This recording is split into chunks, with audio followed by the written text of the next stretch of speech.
Hello students, welcome back to my channel. और हम लोग पिछले लेक्चर में सीख रहे थे जर्नल एंट्री करना। तो हम लोगों ने अभिषेक मॉडल शॉप की जर्नल एंट्री कर रखी थी, जिसमें हम लोगों ने प्रॉपर इसका format, date, particulars, ledger folio, amount debit, amount credit, इसका प्रॉपर फॉर्मेट से हम लोगों ने जर्नल एंट्री सीख लिया था। जर्नल एंट्री करने के लिए आपको मेरी गोल्डन रूल्स वाली वीडियो को चेकआउट करना पड़ेगा। तो गाइस, आज हम लोग जानते हैं कि इस जर्नल एंट्री की लेजर पोस्टिंग कैसे करते हैं। तो सबसे पहले लेजर के लिए क्या कॉलम्स खींचते हैं, आइए हम लोग इस पे बात करते हैं। इसमें टोटल 10 कॉलम्स खींचते हैं। पहला है डेट, दूसरा है पर्टिकुलर्स, तीसरा journal folio, then amount debit, फिर डेट, फिर particulars, journal folio and amount credit. Total 8 columns होते हैं बेटा, 10 कॉलम्स नहीं होते, केवल 8 ही कॉलम्स होते हैं। 4 आपके डेबिट साइड के होते हैं, 4 आपके क्रेडिट साइड के होते हैं। अब जैसे कि जर्नल में सबसे पहला अकाउंट बना हुआ है कैश अकाउंट का, हमारी पहली जर्नल एंट्री थी पैसा लगाने की, cash account debit to capital account. तो जिस हिसाब से हम लोग जर्नल एंट्री करते हैं उसी सीक्वेंस के साथ हम लोग इसकी लेजर पोस्टिंग करते हैं। तो सबसे पहले कैश अकाउंट है, तो हम लोग सबसे पहले कैश अकाउंट का ही लेजर बनाएंगे कि हमारे पूरे के पूरे जर्नल में कैश कहाँ कहाँ कितना यूज हुआ, उसको उसके घर में हम लोग भेज देंगे। हम लोगों ने एक कैश का घर बनाया और सारी की सारी एंट्री हम लोग कैश के घर में भेज दी, ताकि हमें एक बार में ही पता चल जाए कि हमारे बिजनेस के अंदर कितना कैश आया और कितना कैश गया। आइए देखते हैं। तो हमारी जर्नल एंट्री थी cash account debit to capital. Cash account debit मतलब कैश अकाउंट का ये वाला हिस्सा बेटा क्या होता है, डेबिट होता है, और ये वाला हिस्सा क्या होता है, क्रेडिट होता है। तो कैश अकाउंट के डेबिट में हमें कैश का अमाउंट लिखना है, कैश अकाउंट के डेबिट में हमें कैश का अमाउंट लिखना है। आप गलती से कैपिटल का मत लिखिएगा। तो कैश अकाउंट के डेबिट में हमने अमाउंट किसका लिखा है, कैश का लिखा है, और पर्टिकुलर्स में हम जस्ट इसके इनवर्स कैपिटल अकाउंट लिखा हुआ है, तो हम आप लिख देंगे टू कैपिटल अकाउंट। ठीक है, समझ में आ रहा है? चलिए आगे देखते हैं। देन हमारा कैश आगे कहाँ यूज हुआ है, bank account debit to cash account. यहाँ पे कैश हमारा क्या है बच्चों, क्रेडिट है। कैश हमारा क्रेडिट है, ये है हमारा कैश अकाउंट, और ये है कैश अकाउंट का क्रेडिट। जिस तरीके से क्रेडिट को हम लोग 2 से डिनोट करते हैं, उसी तरह हम लोग डेबिट को पाई से डिनोट करते हैं। तो कैश अकाउंट के क्रेडिट साइड में हमें क्या करना पड़ेगा, इसके इनवर्स क्या लिखा हुआ है, बैंक अकाउंट, तो हमें लिखना पड़ेगा बाई बैंक अकाउंट। लेकिन अमाउंट किसका लिखेंगे बेटा, केवल कैश का लिखेंगे, जो कि है 80,000। ठीक है।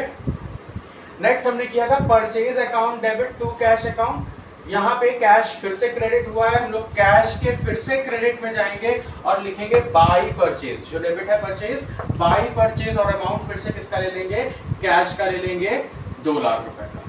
देन हमने क्या किया, वेजेस दिया, wages account debit to cash. यहाँ पे कैश फिर से क्रेडिट है, कैश को फिर से क्रेडिट में लाएंगे और क्या लिखेंगे बेटा, बाई वेजेस, और अमाउंट किसका लिखेंगे बेटा, कैश का लिखेंगे। नेक्स्ट है हमारा सैलरी दी हमने, कैश से भी दी, बैंक से भी दी। हमें अभी किससे मतलब है, केवल कैश से मतलब है।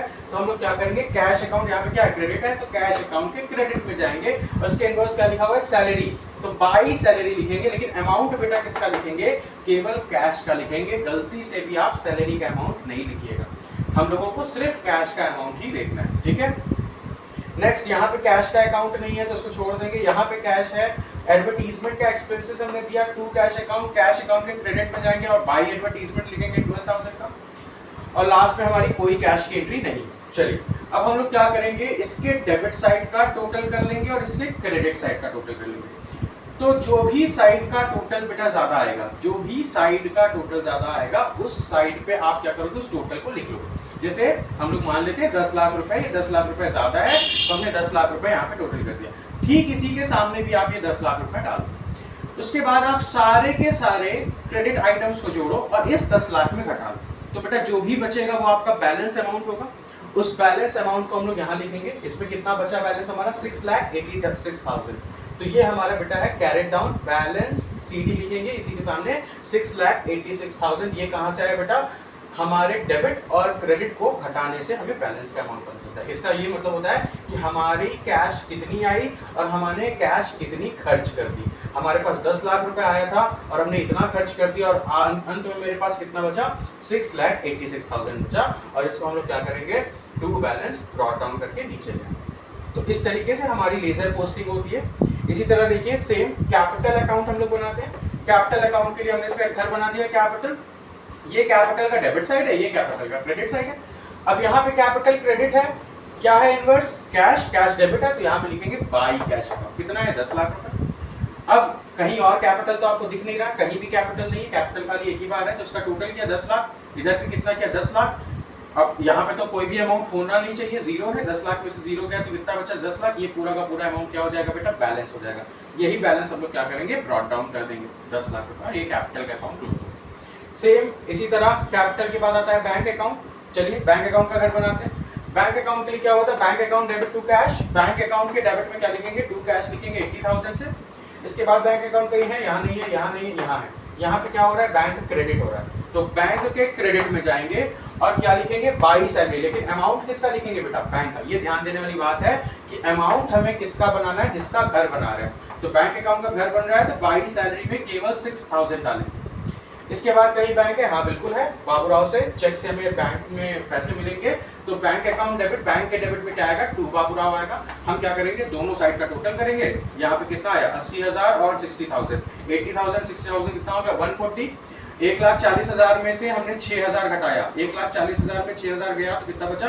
1,34,000। मतलब मेरे पास आया कितना? 140, खर्च कितना हो गया? 6, बैलेंस कितना आ जाएगा? 134। और ये बैलेंस हम क्या करेंगे? आगे कैरी फॉरवर्ड। इसी तरह बेटा हमें परचेज का अकाउंट बनाना होगा, हमें सेल्स का अकाउंट बनाना होगा, हमें सैलरीज का अकाउंट बनाना, बाबूराव का अकाउंट बनाना, एडवर्टीजमेंट का बनाना, स्टॉक का बनाना, सेल्स का बनाना। बस बच्चों, लेजर बनाते समय एक बात ध्यान रखें, हम लोग नॉमिनल अकाउंट में बैलेंसिंग नहीं करते। जैसे परचेज हो गया, सेल्स हो गया, वेजेस हो गई, सैलरी, कोई भी नॉमिनल अकाउंट अगर दिखे, कोई भी नॉमिनल अकाउंट क्या होता है? जो पर्सनल और रियल ना हो। पर्सनल अकाउंट क्या होता है बेटा? मैंने उसको समझा रखा है, सारे के सारे पर्सन्स, इंडिविजुअल्स, कोई का नाम, कोई फर्म, इन सब के अकाउंट्स की बैलेंसिंग होती है। रियल अकाउंट क्या होता है बेटा? सारे के सारे asset like cash, bank, goodwill, machinery, plant, building, इन सब की क्या होती है बेटा? बैलेंसिंग होती है। लेकिन कभी भी हम लोग नॉमिनल अकाउंट की बैलेंसिंग नहीं करते, क्योंकि उसका नेचर हमको पता होता है। जैसे परचेज अकाउंट है तो इसमें जितनी भी चीजें। Hello guys, welcome back to my channel. और हम लोगों ने अपनी पिछली क्लासेस में सीखा था लेजर बनाना, और इस पर्टिकुलर क्लास में हम लोग सीखेंगे हम ट्रायल बैलेंस कैसे बनाते हैं। तो बेटा हम लोगों ने पिछली क्लासेस में लेजर अकाउंट, उसका फॉर्मेट, उसकी बैलेंसिंग, हर चीज़ सीख ली थी, और हम लोग आज सीखने वाले हैं कि हम लोग ट्रायल बैलेंस कैसे बनाते हैं। तो चलिए सबसे पहले देखते हैं ट्रायल बैलेंस का फॉर्मेट कैसा होता है। तो इसमें 4 कॉलम हमें बनाने होते हैं। एक होता है हमारा नेम ऑफ अकाउंट्स, दूसरा होता है हमारा लेजर फोलियो, तीसरा होता है हमारा डेबिट का अमाउंट, और चौथा होता है हमारा क्रेडिट का अमाउंट। देन हम लोग ने जितने भी लेजर में पर्टिकुलर अकाउंट्स बना के रखे हुए हैं, उन सारे अकाउंट्स को हम लोग नेम ऑफ अकाउंट्स में क्या कर देते हैं? लिख देते हैं। जैसे कैश अकाउंट है तो कैश अकाउंट लिख दिया, कैपिटल है तो कैपिटल अकाउंट लिख दिया, बैंक है तो बैंक अकाउंट लिख दिया, परचेज है तो परचेजेस अकाउंट लिख दिया, वेजेस है वेजेस अकाउंट लिख दिया, salary account Baburao, and etcetera etcetera. अब हम लोग क्या करते हैं? हम लोगों ने पिछली बार क्या किया था? इन सबकी बैलेंसिंग की थी। बैलेंसिंग करने के बाद जो हमारा ब्रॉट डाउन है, याद रखिएगा, ये बहुत ही इंपॉर्टेंट लाइन है आज के लेक्चर की। हमारा ब्रॉट डाउन अगर डेबिट साइड में है तो हम लोग क्या करेंगे? डेबिट साइड में अमाउंट लिखेंगे, और अगर हमारा ब्रॉट डाउन क्रेडिट साइड में है तो हम लोग अमाउंट किधर साइड लिखेंगे? क्रेडिट साइड में लिखेंगे। एग्जांपल के लिए अगर हम कैश अकाउंट बना रहे हैं, कैश अकाउंट में हमने लेजर पोस्टिंग करी, बैलेंसिंग निकाली, सीडी को नहीं छूइएगा। किसको छूइएगा? ब्रॉट डाउन को, बीडी को। बीडी का बैलेंस कहाँ पे है? डेबिट साइड में है, तो हम लोग कैश अकाउंट में जाएंगे, डेबिट अमाउंट के सामने क्या करेंगे? 6,86,000 लिख देंगे। देन जैसे कैपिटल अकाउंट है, कैपिटल अकाउंट हमारी क्या है? सीडी को हमें नहीं छूना है, हमें कहाँ जाना है? बीडी के पास जाना है। तो बीडी हमारा क्रेडिट साइड में है, तो इसलिए हम लोग क्या करेंगे? ट्रायल बैलेंस में कैपिटल अकाउंट में बीडी को कहाँ लिख देंगे? इसके क्रेडिट साइड में। इसी तरह हम लोग बैंक अकाउंट में, देखिए बैंक अकाउंट में ब्रॉट डाउन किधर साइड है? डेबिट साइड है, तो हम लोग बैंक अकाउंट के डेबिट साइड में जाएंगे और ट्रायल बैलेंस में हम लोग क्या कर देंगे? लिख देंगे। इसी तरह purchases account, wages account, salary, Baburao, advertisement, stock, sales, हम लोग सारी चीजों में ऐसे ही ब्रॉट डाउन लिख देंगे। इसके बाद हम लोग दोनों साइड का टोटल करेंगे। अगर हमारी लेजर पोस्टिंग, अगर हमारी जर्नल एंट्री, ये सब चीजें सही रही तो ऑटोमेटिकली क्या हो जाएगा बेटा? हमारा टोटल मैच कर जाएगा। ऑटोमेटिकली से मतलब यही होता है कि जब कोई ऑटोमेटिकली औरत बैठे तो उसको ऑटोमेटिकली कहते हैं, ऐसा कुछ नहीं है। तो टोटल क्या होता है बेटा? बराबर हो जाता है 14,10,000 रुपए अमाउंट डेबिट का, 14,10,000 रुपए अमाउंट क्रेडिट का, और ये हमारी बेटा ट्रायल बैलेंस मैच कर गई। तो हम लोग नेक्स्ट क्लास में जानने की कोशिश करेंगे कि हम लोग ट्रेडिंग, पीएल और फाइनल अकाउंट कैसे बनाते हैं। उसके बाद हम लोग एडजस्टमेंट के लिए भी आपके लिए वीडियोस लाने वाले हैं, लेकिन सबसे पहले हम आपका एक बार फिर से जनरल्स के अच्छे अच्छे क्वेश्चंस कराएंगे। तो जुड़े रहिएगा, देखते रहिएगा अकाउंटेंसी बाय आयुष सर। और थैंक यू।